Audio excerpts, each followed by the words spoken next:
مسلسل محنت کریں اور اپنی کمی اور کوتاہیوں، اور یہ بھی بات یاد رہے، میں نے اپنے ساتھیوں کو کہا ہے کہ ادھر دیکھنے کے بجائے تھوڑا سا اپنے اوپر بھی غور کریں، کیوں جی جب حضرت سعد اور حضرت سلمان فارسی دریائے دجلہ میں گھوڑے ڈالنے لگے تو حضرت سعد نے اور سلمان فارسی نے آپس میں کیا مکالمہ کیا؟ گھوڑے داخل کرنے سے پہلے اے میں تھوڑے سارے نال گل کر رہا، لبیک کر رہا، ہاں جی اپنے کرتوت سارے ٹھیک کر لو۔ حضرت سعد نے حضرت سلمان فارسی نو فرمایا جیس اے میں ویسے اج پہلی باری ممبر تے بیان کرن لگا، اے صحابہ دی عظمت دے پیش نظر میں کدی بھی نہیں گل، صحابہ نے بھی ساڈے واسطے گل کیتی، انہاں دیاں شاناں وراول وراون، ہاں انہاں دے پیریں دی۔ حضرت عبداللہ بن مبارک کی فرمایا، انہیں پوچھا جی عمر بن عبدالعزیز افضل یا امیر معاویہ؟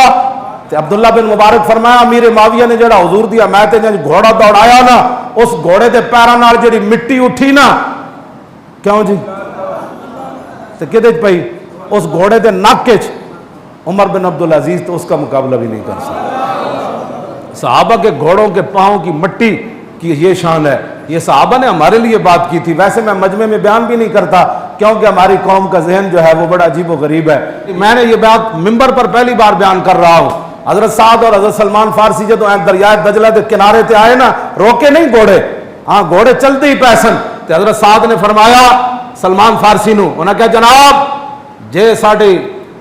غلطیاں نیکیاں نالوں زیادہ ہوئیاں نا تو پھر ساڑے گھوڑیاں ڈوب جانے، جے ساڑیاں نیکیاں غلطیاں نالوں زیادہ ہوئیاں تو پھر ساڑے گھوڑیاں پار لگ جانا۔ میں بڑا محتاط ترجمہ کیتا ہے اس لفظ دا، کیوں جی ہاں تے حضرت سعد نے کہے سی کہ ہاں جی اگر تسی اپنے آپ نو بدلو سارے،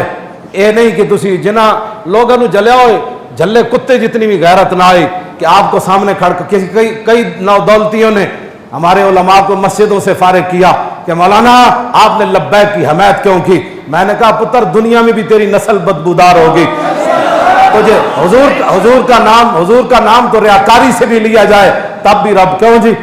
موسیٰ علیہ السلام کے زمانے کا دنیا کا بدکار آدمی تھا، اس نے تورات کھولی، محمد نام آ گیا، اس نے ایسے چوم لیا، بعد میں اس کا جنازہ پڑھنے کے لیے تیار کوئی نہیں تھا۔ اللہ نے جناب موسیٰ علیہ السلام کی طرف وحی کی، فرمایا آپ اس کو غسل دے کر اس کا جنازہ پڑھائیں۔ جناب موسیٰ علیہ السلام نے عرض کی یا اللہ میری پوری قوم میں ایک بندہ بھی اس کے لیے اچھے الفاظ نہیں رکھتا، پوری قوم اس بندے کے خلاف ہے، زندگی بھر اس نے ایک نیکی نہیں کی، ہم اس کا کیسے غسل دیں، اس کے جنازہ پڑھائیں؟ تو اللہ رب العالمین نے وحی کی، فرمایا موسیٰ اس کی اور نیکی کوئی بھی نہیں ہے کائنات میں، لیکن یہ نیکی ضرور ہے کہ ایک دن اس نے تورات کھولی، جب میرے حبیب کا نام آیا تو اس نے محبت سے چوم لیا تھا ایسے کر۔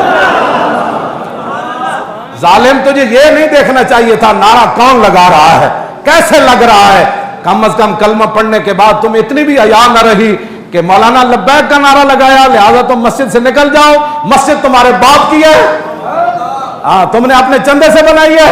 ہاں مسجد تو 3 دن کے بعد ویسے ہی وقف ہو جاتی ہے، وہ کسی کی باپ کی ملکیت رہتی بھی نہیں ہے، ہاں جی وہ تو بالکل وقف ہو جاتی ہے، وہ کسی کی ذاتی ملک کوئی کہے بھی تو نہیں رہتی، کیوں جی 3 دن کے بعد تو مسجد ویسے ہی مسجد بن جاتی ہے۔ تم کون ہوتے ہو علماء کو اپنی نو دولتی ہو، انشاءاللہ تم سے یہ حساب لیا جائے گا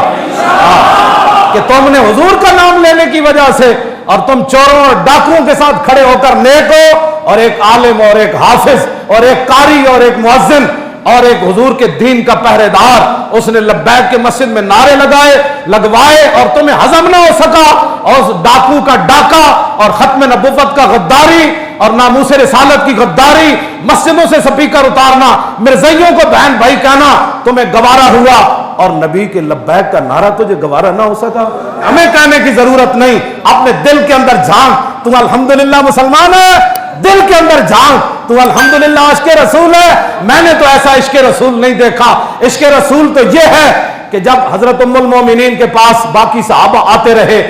رہے، جب حضرت حسان آئے تو ام المومنین حضرت عائشہ صدیقہ نے ان کے لیے وہ گدا بچھایا اور چادر بچھائی، فرمایا حسان یہاں بیٹھیں۔ عبد الرحمن بن ابی بکر آ گئے، حضرت ام المومنین کے بڑے بھائی آ گئے، صدیق اکبر کے بیٹے آ گئے، ام المومنین کو فرمانے لگے، بڑے بڑے صحابہ زمین پر بیٹھے، تو حسان کو آپ نے کیوں اتنی اعزاز دیا اور یہ چادر کے اوپر گدے کے اوپر بیٹھے ہوئے ہیں؟ تو ام المومنین نے جواب کیا دیا؟ فرمایا انہ کان یجیب عن رسول اللہ ویشفی صدرہ عن اعدائہ، فرمایا انہ کان یجیب عن رسول اللہ صلی اللہ تعالی علیہ وسلم ویشفی صدرہ من اعدائہ،